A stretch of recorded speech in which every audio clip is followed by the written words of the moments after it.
The first part of The Hobbit, which is the first part of Peter Jackson's trilogization, his adaptation of The Hobbit following his adaptation of the Lord of the Rings trilogy by Tolkien, feels like the longest movie that I've ever had to sit through. The longest narrative movie, certainly. But The Hobbit just takes so much time to get where it's going, and we're not even really halfway there yet because we have 2 more of these to go. The movie just drags and drags and drags. It feels like it could easily be an hour shorter. There's entire scenes that could be completely excised and in the middle feel pointless and directionless, and maybe that's because I haven't read The Hobbit.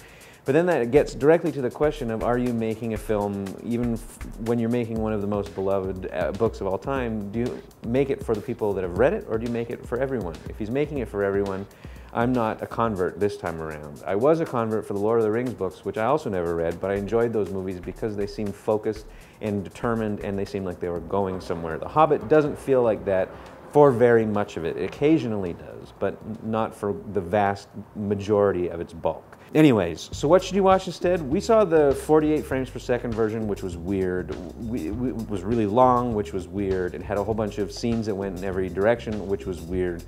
And when people talk about this film, whether they like it or whether they don't, or whether they think it's too long, or whether they think it's great that they include it as much as they can, or whether they think the technology is weird and alienating, the one thing that nobody's going to be talking about is the one thing that actually consistently works at the heart of the film, which is Martin Freeman. And his performance as Dildo Jabbins, or what is it, Bilbo Daggins? Bilbo Baggins? You know what it is. But what's his kid's name? Frodo. So Frodo's the kid, Bilbo's the dad. It's his nephew. It's his nephew.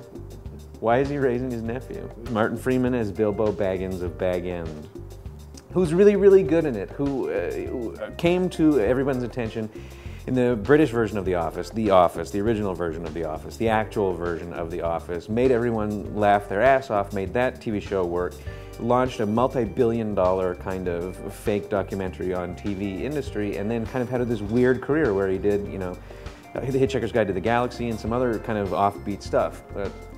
So the one thing that works in the film consistently is Martin Freeman. He's really funny, he's really talented, and he's an absolutely underrated actor. So if you're going to watch anything other than The Hobbit this weekend, take 3 hours or 4 hours. That's really all it will take to watch all of the British Office instead of watching The Hobbit. The first part of the Hobbit trilogy, which is almost 3 hours, meaning that the whole thing is going to be 9 hours somehow.